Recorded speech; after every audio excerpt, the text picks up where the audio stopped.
unfortunately tents are not animal proof and they are definitely not monster proof.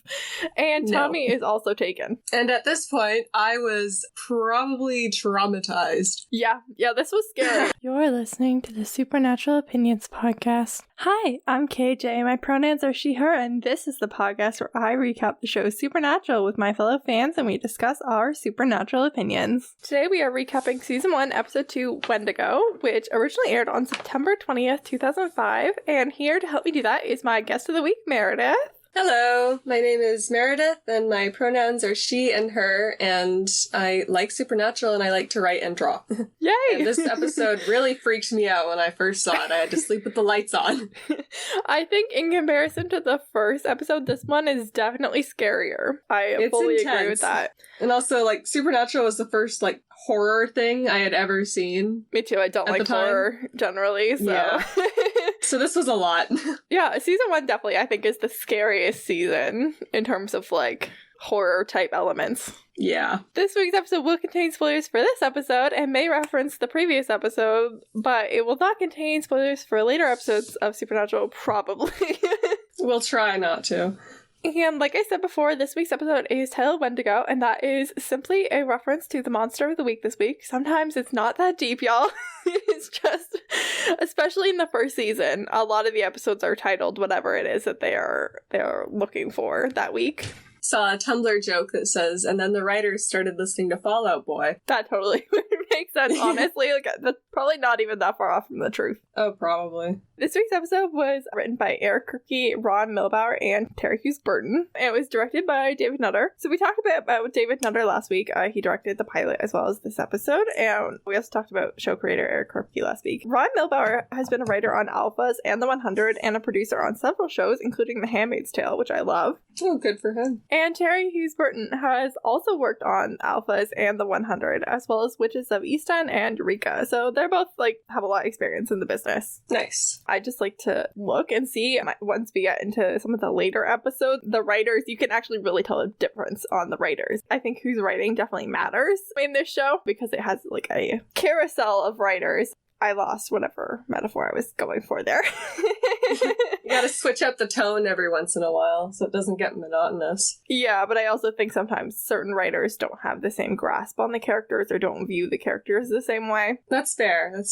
I think if certain writers were writing all the time, I think certain things, especially like women on this show or LGBTQ characters, I think we'd have a lot more of if certain writers weren't writing. Yeah. And certain other writers were writing more episodes. So I think we're ready to just get into the recap of what happened in this week's episode. Yes. So we start off with a previously on Supernatural, which clarifies that the death of Mary Winchester occurred on November 2nd, 1983. We knew that technically, but it's stated very clearly in the previously on. Yes, it is good to have that date set firmly. The recap lasted a full minute and 30 seconds, despite the fact that it was only recapping the previous episode and nothing else, because that's all that existed. It was just a reminder of all the things that happened in the pilot.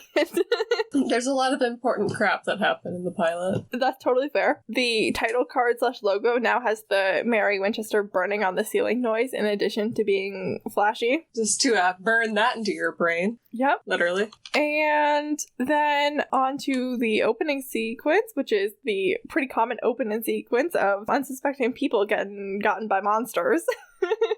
Ooh, what will happen to them next? Of the 3 guys in this opening camping scene, 2 of these guys went on to be super successful, and I couldn't really find anything on the 3rd guy, so... I know one of them was a guy from Glee, Corey Monteith. Yeah, so Gary is played by Corey Monteith, who played Finn Hudson in Glee. Brad is played by Ren Roberts, who hasn't done anything super big. He's been in a lot of, like, 1-episode roles. Similar to this, almost everyone who's done a 1-episode role on Supernatural has also done, like, one of the crime shows. Everybody's done a crime show. I mean, there's a lot of stuff that's filmed in Vancouver. They're all episode of the week ones, too, and, like, they just need a lot of bodies to be people for 1 week. You gotta kill a lot of people on these shows. And then Tommy's played by my love, Graham Wardell, who played Ty Borden in Heartland for, like, 13, 14 seasons. Oh! Yeah, real big deal. Yeah, he literally like I thought he looked like I've only seen like a couple episodes of that show when you guys made me watch it. So he looked vaguely familiar. Yeah, no, he was on that show for like 13 years plus like parts of season 14. Wow. But yeah, it's just weird that like of the three dudes like in this opening scene, like yeah, two of them went on to be like leads in different TV shows later on. And it's always fun seeing like famous people in their like baby acting stage. So Brad and Gary are playing video games while Tommy is updating his sister Haley, who we are going to learn he is super close with, about their trip progress, as you should do if you're traveling and you have family who's worrying about you. You should stay up to date just in case something happens to you. It doesn't have to be something like this. It could just be like your car breaks or you get kidnapped. Oh yeah, especially if you're traveling like in a place like this and you're not actually at an official campsite, you're just in the woods. Or, you know, you're driving on a lot of highways. Anytime you're traveling, just update your family regularly so that if something does happen, someone knows to go looking for you right away. Yeah, exactly. I think a park ranger says that they weren't even supposed to be due back yet, and like Haley was already freaking out and worried and like ready to hike into the woods and find him. If he hadn't been checking in regularly, then like it would have been like at least a few more days, if not like a week or more, before anybody would have even like started to look for these three people, and he definitely would have been dead by then. So yeah, we'll learn why in a moment. So Brad goes outside to pee and hears something in the woods and it attacks him. And so Gary pokes his head out of the tent to investigate. Something grabs him as well. And then Tommy turns off the lights and stays in the tent like a reasonable person actually should. Like, this is a good response. But unfortunately, tents are not animal proof and they are definitely not monster proof.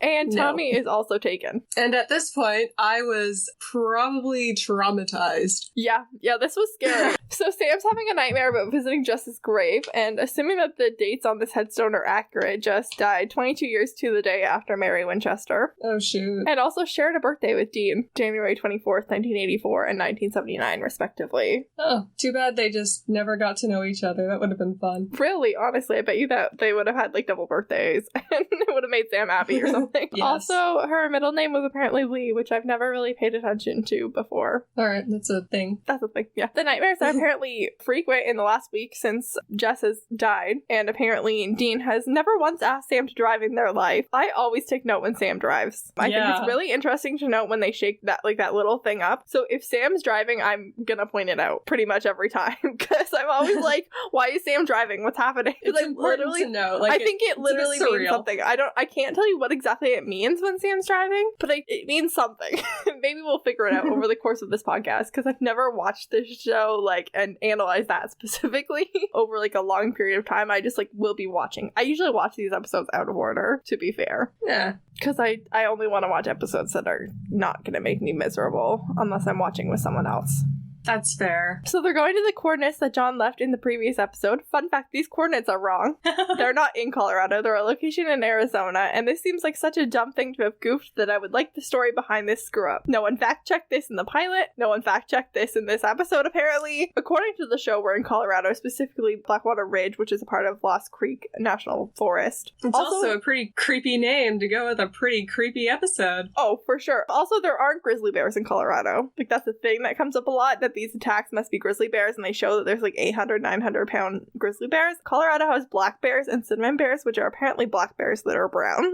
They could have just taken care of that very easily by putting this in one of the states where Wendigos are actually from. Yes, and also where they have grizzly bears. Literally, this episode could have been anywhere that you can drive to from California within, any amount of time. And they chose not to do that. They chose Colorado. Black bears which are indigenous to Colorado, very rarely attack people. They would much rather hide in a tree until you go away. Also, they're a hell of a lot smaller than grizzlies. Yeah, they're also very small compared to grizzly bears. The town I live in, it has a lot of black bears, especially in the fall and in the spring. And when I moved here as a student, like, it was a whole thing, like, because there was a walk full of forest between the campus and the residence. There was a sign with like a whiteboard marker by the door that would be like, this is when the last bear was seen and this is where it was last seen, so that if you were going to go walk to the school, it'd be like, someone just saw a bear there like 5 minutes ago, maybe don't walk.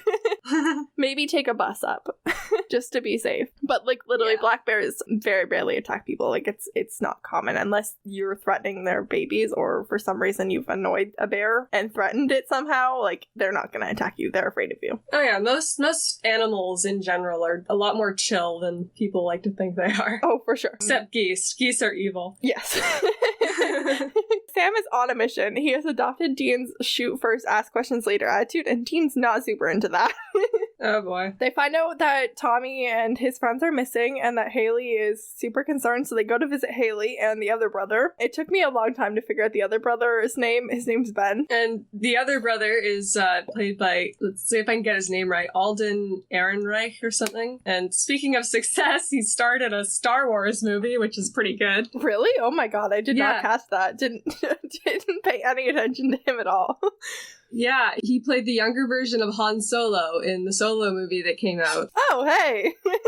Like, good for him! All right. I'm glad that you knew that, because I didn't even look at who he was or what he had done. It was an intense moment when I was rewatching this. I was like, is that? So we find out that they're orphans, and so that they're very close, and that's why they're really worried. I haven't heard from Tommy in a couple of days. And Haley's also a go-getter. She has hired a guide, and they're all planning to head out to the forest the next morning. And this is where I started to get off the rails when it comes to this being set in Colorado. Like, I was fine with the bears, like, whatever. The coordinates don't match, also okay. It's November in Colorado because it's been a week since Jess died, and she died on November 2nd, which means it's like November 9th to 11th or so. What? I looked up the average temperatures in November in Lost Creek, Colorado, and the range was a high of 3 to a low of negative 11 degrees Celsius. I didn't look up what that was in Fahrenheit for my American listeners. Sorry, you guys can do that. You guys can suffer. Yeah, we're Canadian. My Google told me in Celsius. But that's cold. That is quite cold to be going camping, and not at all reflected by the weather occurring in this episode. Wait, do they ever have winter on this series? Not very often. There's definitely an episode in season 7 where they're in Portland and there's snow. I'm just trying to go through like all the episodes I've seen up to this point, and I don't remember very much snow. It's not very often, which is weird because they film in Vancouver, where, I mean, it doesn't snow a ton compared to the rest of Canada, but it does snow. Yeah. Also, if you're gonna have a show that's set in the United States, you're gonna have winter. Yeah, a lot of the states have winter. The weather's not well reflected here. So Sam uncovers a series of missing people, 2 in April of 2005, so like a few months before this, 8 in 1983, and an unknown number in 1959 and 1936. He pulls 3 frames from Tommy's video that show something wicked fast in the woods. Oh yeah, we forgot to mention that there was a video. Oh yeah, there was a video. Haley had that video that Tommy had taken like right before they got attacked. And then also Sam finds the name of a kid who survived the attack in 1959, whose name I didn't write down. I'm not sure if we actually knew what his name was. I didn't write it down. It wasn't very important. They go to visit that poor guy. He is still traumatized by seeing a monster kill his parents, understandably. He tells them that the monster moved too fast to be seen and didn't sound like any animal, and it came through the door of their cabin, which was locked, and then dragged his parents off into the night. Oh yes, actually this part really traumatized me too, which the actor's delivery was pretty good, Ben. Yeah. Just the part where he says it didn't like break down the door, it unlocked it. I was like, nope. I mean, I would like to say that I have seen bears open doors, but I'm not sure if bears can open locked doors. Yeah. If a door's unlocked though, a bear will open your door. They're very smart creatures. Oh yeah. And they're just like, I want food. Yeah. You guys have food, right? Can I come eat? Yeah, they can figure out handles. My cat can figure out a handle like a bear can. Yeah, bears have a height and weight advantage too. Dean has made up his mind that, hey, it's a flesh and blood monster, so we can kill it somehow. Let's not waste any time figuring out the specifics of how we're gonna do that or what it is. Sam has a, for this episode, moment of clarity where he's thinking about Haley and says that they have to stop her from going into the woods, even if it means telling her the truth. And Dean's not into that idea. He says, just go with her and, like, babysit them. That's gonna be very easy to do in the woods. I'm sure that won't cause any problems. Sam displays some very troubling anger. Last week, Dean was the angry one. This week, Sam is pissed. I mean, Sam just watched his girlfriend die, and he's, like, rightfully annoyed that their dad won't just, like, pick up his damn phone and talk to them. But, like, Sam is mad at Haley for looking for her missing brother. And I'm like, Sam, can you not? I mean, it's pretty common for the Winchesters to handle grief and frustration in unhealthy ways. Oh, for sure. I was just like, her brother's missing. Please don't be mad at her for looking for him. Like, Like, what would you be doing? Yeah, and I guess it's kind of frustrating for Sam to watch these people go into the woods when they know that there's something dangerous out there. But it's also the woods. There's dangerous things out there, even if you're not looking for monsters. Yeah. As we're gonna find out, the woods aren't safe. From their perspective, it's like, it's a bear. We know how to deal with bears, sometimes. So this is when we find out that the brother's named Ben, and meet the ranger that Haley hired, and his name's Ranger Roy. I love it. Honestly, great. He Dean sounds and like an action Sam figure.